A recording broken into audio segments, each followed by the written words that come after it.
Then this is second question. हमने इसके पहले पीसीसी देखे, अब ये क्वेश्चन में RCC. Prepare rate analysis for RCC M15 grade excluding reinforcement. Reinforcement हमको नहीं निकालना है, ठीक है। रेनफोर्समेंट मतलब स्टील की क्वांटिटी नहीं निकालना है, कभी कभी ऐसा हो सकता है स्टील की क्वांटिटी भी दे सकता है। देन सबसे पहले हम वही अज्यूम कर देंगे 10 m³ है करके हमारा, ठीक है। 10 m³ is equals two unit 1 m³ हम अज्यूम कर लेंगे। देन फर्स्ट हम सबसे पहले निकालेंगे वॉल्यूम ऑफ, ये जो हो गया ये वेट हो गया, वेट कंक्रीट। हम निकालेंगे total dry volume of concrete, total dry volume of concrete. कैसे निकालेंगे? 1.52 assumed value multiply by 10 m³, that is 15.2 m³। अब हम क्या निकालेंगे सबसे पहले? फिर quantity of cement 15.2 upon M15 का ग्रेड बोला है, N15 का क्या रहता? 1:2:4, 1 + 2 + 4 multiply by 1, that is 2.17 m³। Therefore number of bags is equals to 2.17 upon 0.035, that is 62 bags. Then B portion, quantity of sand. Quantity of sand 15.2 upon 1 + 2 + 4 multiply by 2, that is 4.34 m³।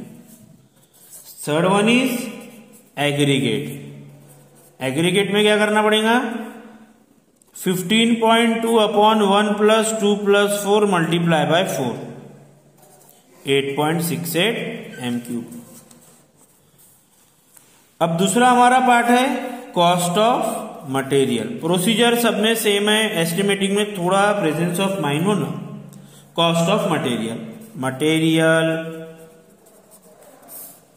Quantity rate पर amount, cement, sand, aggregate. Quantity कितनी कितनी आई? 62 bags, 4.34 m³, 8.68 m³। हम cement बोलेंगे 350, sand बोलेंगे 3300 और aggregate बोलेंगे 3500। Bag m³ multiply कर लो,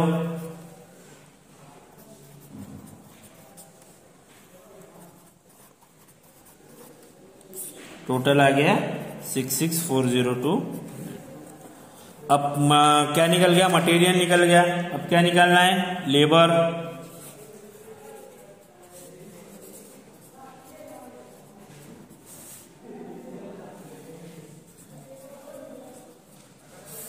labour number rate पर अमाउंट। मिस्त्री, मेसन, मेल मजदूर, फीमेल मजदूर, बिस्टी। इतने लोग आपको लगना ही लगना है, आरसीसी कर रहे तो। हाफ डे के लिए लगेगा 8 मिस्त्री, मेसन 3 लग जाएंगे, मेल मजदूर 12, फीमेल मजदूर 20 और बिस्टी 6। ये आंकड़े टेबल दिया हो स्टैंडर्ड वाले।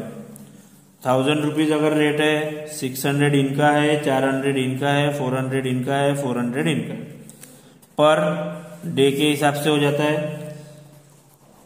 मल्टीप्लाई कर लो 1000, 1800, 4800, 8000, 2400।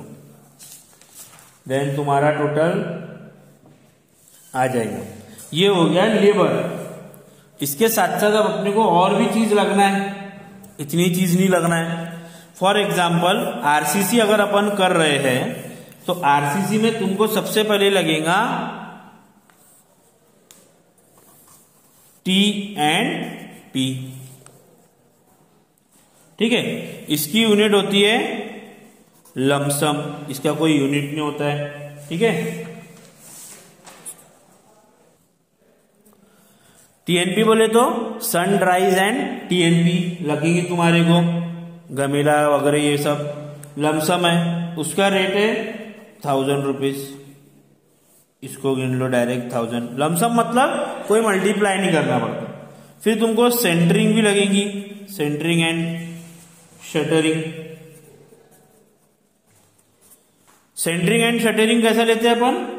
5% of material cost, 5% of material cost, इसका 5%, ठीक है, मतलब 3320।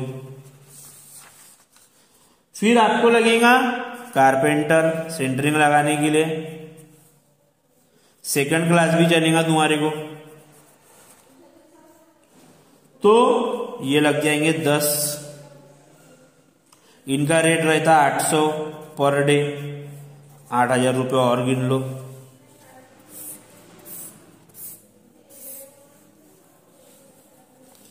फिर लगेंगे उसके अंडर में मजदूर, कारपेंटर के अंडर में 8, इनका रेट रहेगा 400 पर डे, और जोड़ लीजिए 3200 रुपये। फिर आपको लगेंगे टिम्बर, प्लैंक्स एंड बुलीज, ये लमसम में लगते हैं आपको, ये 1000 रुपये में आ जाते हैं। फिर आपको लगेंगे नेल्स, खिले, अगेन लमसम में लगेंगे ये, इसके 200 रुपये गिन लो।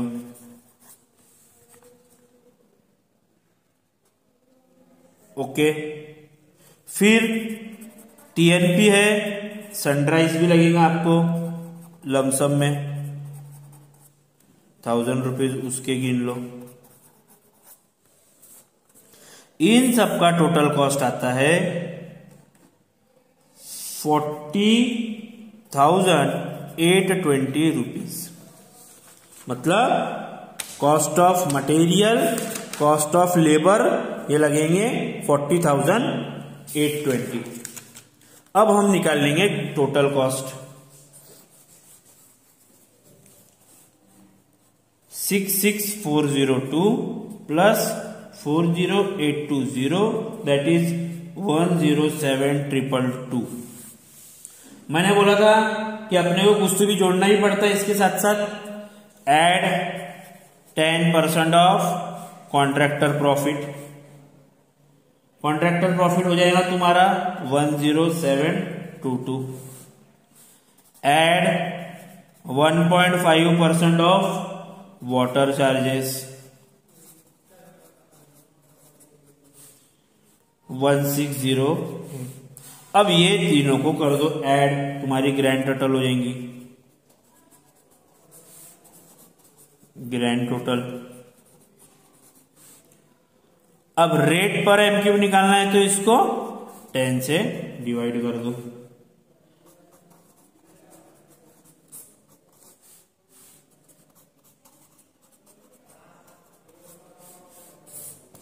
ये हो गया तुम्हारा आरसीसी। इसमें अगर स्टील पूछता तो तुमको फिर स्टील और बाइंडिंग वायर का भी ऐड करना पड़ता, ठीक है। बाकी सब सेम रहता, सिर्फ क्या करना पड़ेगा आपको, ये जो है यहाँ एग्रीगेट, एग्रीगेट के नीचे तुम्हारे को लिखना पड़ेगा स्टील। पहले यहाँ पर मटेरियल में स्टील की भी वैल्यू निकालना पड़ेगा। वो मटेरियल निकलने के बाद उसको स्टील का रेट केजी के हिसाब से मल्टीप्लाई करना पड़ेगा, टन के हिसाब से, और बाइंडिंग वायर तार भी निकालना पड़ेगा। बाकी सब सेम रहेगा, ठीक है।